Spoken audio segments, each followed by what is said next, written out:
Alright, so hey everyone, today I want to take a look at Prodeus and its dead zones.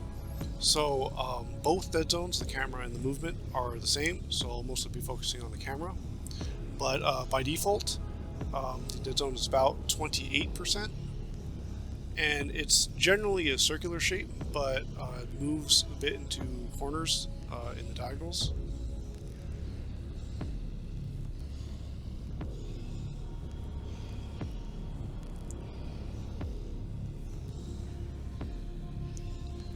And there is restricted diagonal movement around the axes. So if you're anywhere in this these blue regions, in this case you'll be moving perfectly left, and this is perfectly right, and perfectly up, and perfectly down. It isn't until you break into these green regions where you start seeing a diagonal movement occur. And this is difficult to see around the vertical axis, but if we cap the view like this, you can see when diagonal movement would begin breaking out of this region. And this gets wider the closer to the dead zone, so your precise adjustments are more heavily restricted. And of course movement's the same.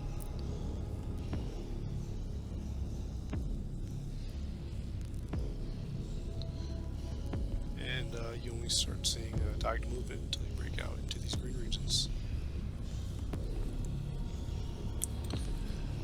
The menu cursor, which is used by the right stick, not very useful with this interface, shares the same exact dead zone, so that's identical to the camera movement. There are dead zone options, and the default is 10, but it's not accurate to what I've just shown. I'll cover that in a little bit. To show the maximum, switch graphs. The maximum is 50, but it's actually 60%. And you can see that the shape has gotten quite a bit more squarish. So you have to move significantly further in the diagonals to start seeing any kind of movement.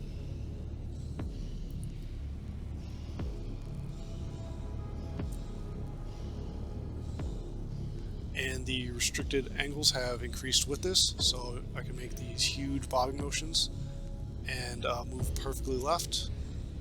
And again, it isn't until you move into these green regions where you start seeing diagonal movement occur. Again, it's easier to see looking straight up or down like this.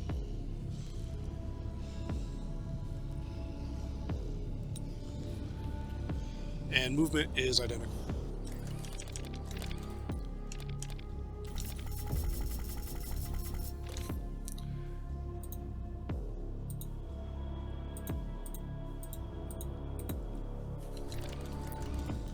At 0%, you actually get a 20% dead zone, but this is perfectly circular.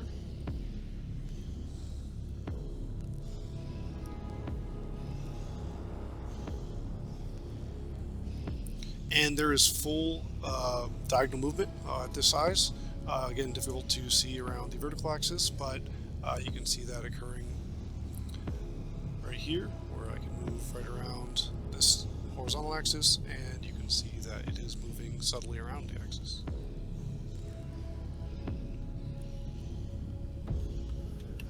So a few things I'd like to request is one I'd like to describe. The dead zone options are inaccurate to what's actually being applied, and it seems like this option is correct. It's just being built on top of an inherent 20% dead zone.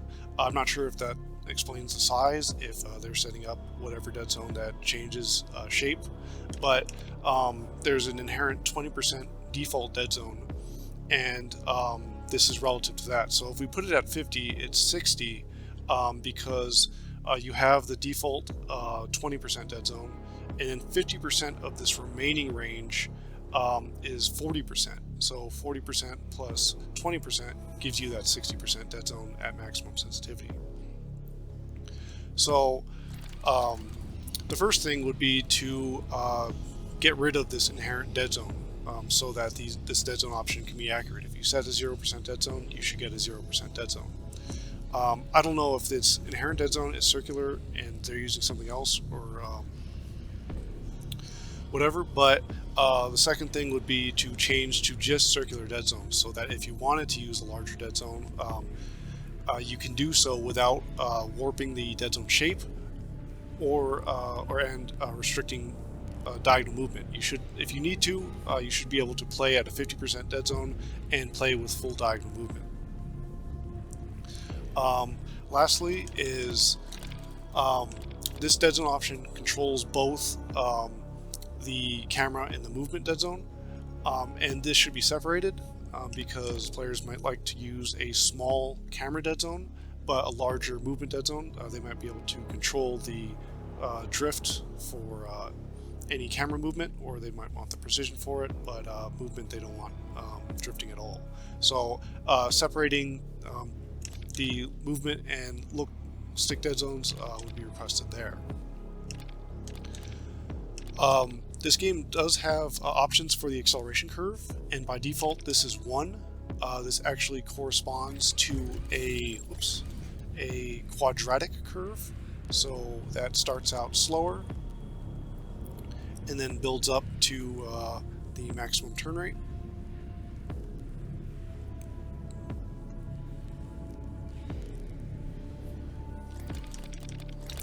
The value at maximum is 2, and this corresponds to a linear curve, or no, I'm sorry, a cubic curve. So this starts even slower and then builds up to its maximum.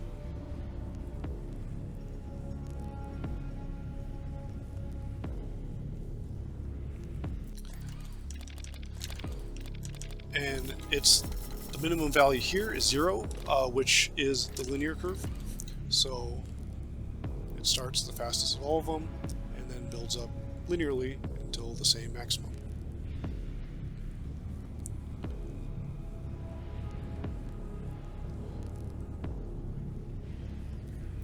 So there's nothing wrong with this option. This option is excellent to have, but the issue here is that this is another case of a game that seems to be applying the curves per axis rather than per magnitude, meaning per magnitude is the distance from the stick to the center, and per axis is the difference from the x component to the x-axis and the y component to the y-axis. And this has some significant effects on your diagonal movement.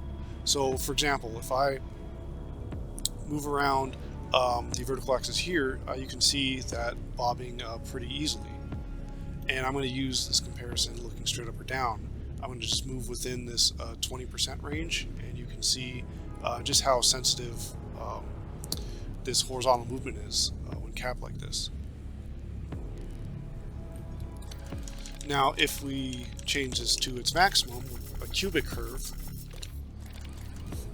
and do the same movements, you can see that it's quite a bit slower. And this is because setting up by axis like this, what's being shown is really the distance from the horizontal axis. And with the linear curve, I'm moving 20% from this. But since that's being slowed down, that's making it so that the angles right around that you're moving with the stick right around the axis are being slowed down. So it seems like I'm moving very horizontally right now. So while you have full diagonal movement, it still feels very restricted because of this.